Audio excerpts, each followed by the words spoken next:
You found your way to Whispers of Crimes, a quiet corner where the shadows of the past are gently told. Here, we speak of real crimes and mysteries, not to shock or scare, but to wonder, to reflect, and maybe to help you fall asleep. So close your eyes, let your thoughts slow down, and come with me into tonight's case.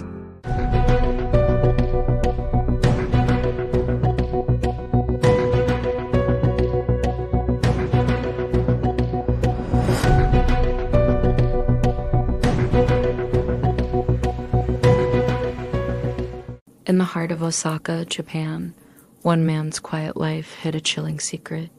Koji Kanda, a trusted government worker, seemed like any other office employee, polite, reserved, and unremarkable.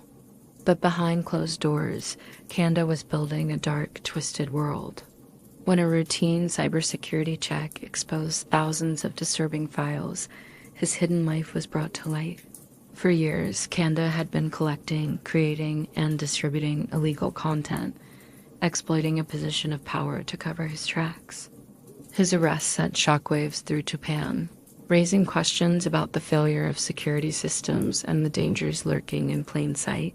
In this case, the silence was deadly, and now the truth is finally being revealed. What happens when someone this invisible becomes a monster? Chapter 1. A quiet office worker, Koji Kanda led a life that seemed almost too ordinary to draw attention. Born in 1965, he grew up in a small, quiet town in Japan, where he developed a reputation for being a reserved, introverted individual. He wasn't the life of the party, nor was he a social outcast. Kanda attended school like any other child, finished his education, and later entered the workforce. In the early 1990s, after finishing his university degree, Kanda secured a job as a public servant with the Osaka Prefectural Board of Education. He worked as an administrative employee, reviewing educational materials and handling documents. His work was unremarkable, his interactions with colleagues polite but minimal. Throughout his 20-year tenure, no one had reason to suspect that anything was amiss. His coworkers remembered him as diligent but quiet, someone who kept to himself during lunch breaks and usually worked late into the evening. Though he wasn't known to engage in much socializing, Kanda was viewed as dependable, an essential cog in the machine. He never caused waves, never raised his voice. He lived alone, was rarely seen outside of work, and had few personal connections. His social circle was limited to his job. But the calm, predictable exterior that Kanda presented to the world masked something far darker. In hindsight, many of those who worked closely with him would be left grappling with one question: how could they have missed the signs? Chapter 2. The unlikely discovery. The discovery of Koji Kanda's crimes did not come from a diligent investigation, but from a routine security check. In early 2023, Japan's government implemented stricter data security measures across various sectors, including education. The Osaka Prefectural Board of Education initiated a standard cybersecurity audit to ensure that all employees' devices met new security protocols. During this audit, an IT technician discovered something highly unusual on Kanda's office computer. It wasn't a single file, but rather a series of encrypted folders that required special access privileges to open. Suspicious, the technician attempted to unlock the files, and after several attempts, succeeded. What was uncovered shocked them to the core.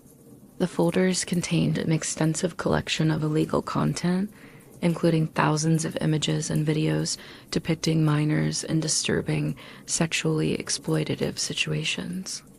This wasn't a simple case of possession. Evidence suggested Kanda had been involved in creating and distributing the material, and had been doing so for a number of years. The immediate response was swift. The authorities were contacted, and within hours, police raided Kanda's office, confiscating his devices. He was arrested that same day, and the full extent of his actions began to unfold. Chapter 3. Unraveling the Double Life. As investigators delved deeper into Kanda's personal life, they uncovered a web of deceit and criminal activity that had been carefully hidden for decades. Forensic analysis of his devices revealed that Kanda had amassed an archive of over 50,000 files. This was no isolated incident. It was the product of years of meticulous planning and, disturbingly, active participation in a legal network. Further investigation revealed that Kanda was not only a consumer of illegal content, but also a creator. He had used his knowledge of technology and his access to government resources to connect with other like-minded individuals on the dark web. His actions went far beyond mere possession. He was part of a larger global network that distributed, traded, and produced such material. Some of the content found in his possession was believed to have been filmed by Kanda himself, leading to fears that he might have been directly involved in the exploitation of minors. Kanda's quiet, unassuming demeanor was part of his method. By leading a life that seemed completely ordinary, he was able to avoid suspicion for years. There were no complaints about his behavior from coworkers, no reports of suspicious activity. His life was a carefully constructed mask, one that allowed him to move freely through his work and personal life while harboring his dark secret. Chapter 4. The investigation expands as the investigation into Kanda's activities continued. Authorities discovered that he had used his position as a government worker to further his criminal activities. His access to educational materials and secure computer networks gave him the means to operate without detection. Kanda had taken advantage of his secure government job to maintain anonymity while engaging in his illegal activities. In addition to the digital evidence, investigators also found physical items in Kanda's apartment that further implicated him. Police discovered DVDs, external hard drives, and storage devices that contained similar illegal content, confirming that the digital files were only part of a larger operation. Kanda had also meticulously cataloged and organized his collection, maintaining a detailed inventory of the files he had obtained over the years. A key element of the investigation was the discovery of encrypted communication between Kanda and other members of a dark web forum dedicated to the distribution and creation of child exploitation material. These forums were difficult to trace, but Kanda's activity on them painted a grim picture of his online presence. He had been actively engaged in discussions, exchanged materials, and even participated in the production of illegal content, demonstrating a high level of involvement in these illicit networks. Chapter 5. Public Outrage and Media Frenzy. When news of Kanda's arrest broke in the media, the reaction was immediate and intense. The public was stunned not just by the scale of the crimes, but by the fact that Kanda had been a trusted government employee for decades. How could such a seemingly ordinary person, who had been so embedded in the public sector, be capable of such heinous acts? The media quickly dubbed him the silent predator, a term that underscored how invisible he had remained in plain sight. The investigation brought up questions about the effectiveness of background checks and security protocols in Japan's public sector. How had Kanda, a person in a position of power and trust, been able to hide his criminal activities for so long? The revelation sparked a wider national conversation about the need for more rigorous screening of government employees and public servants. As the case developed, many questioned whether the education system, and indeed society itself, had failed to protect the most vulnerable. The fact that Kanda had worked in an educational environment, handling sensitive information, added a layer of horror to the revelations. How many children had he been able to exploit, indirectly or directly, due to his position? Chapter 6. The courtroom trial. Kanda's trial began in late 2023, and the proceedings were closely followed by the media and the public.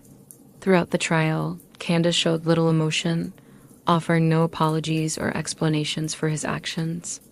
His defense team argued that Kanda had been suffering from a psychological condition that contributed to his criminal behavior, suggesting that he should be treated for his addiction to illegal content rather than simply punished. However, the prosecution was resolute. They painted Kanda as a manipulative and calculating individual who had used his job and knowledge to conceal his criminal activity. The scale of his crimes, the number of victims involved, and his active participation in the creation and distribution of exploitive material were central to the case against him. Kanda was convicted on multiple counts of possession, distribution, and creation of child exploitation material.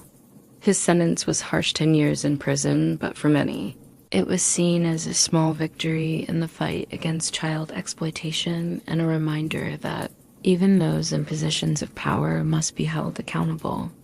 Chapter 7. Reforms and Reflection in the Aftermath of Kanda's Conviction.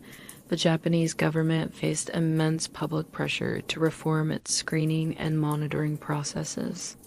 The shock of Kanda's crimes reverberated across the nation, and people demanded stronger measures to ensure that such an individual could never again infiltrate the public sector.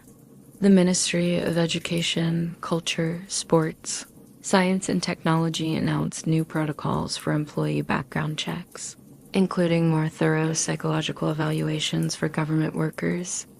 A focus on combating online child exploitation also led to renewed efforts in strengthening cybersecurity and digital forensics, aimed at detecting and preventing such crimes in the future. While the system had failed to catch Koji Kanda before his crimes were uncovered, his case acted as a catalyst for change. But for many victims, the trauma endured is a reminder that vigilance is needed at all levels of society, because sometimes the most dangerous predators are the ones who appear the least threatening. That's all for tonight's story. Another thread in the web of true crime, quietly unraveling as the night goes on. If you're still with me, thanks for listening. And if sleep has already taken you, may your dreams be peaceful and your mind at ease. I'll be here next time by the fire with another story waiting to be told. Good night. And don't forget to lock your doors.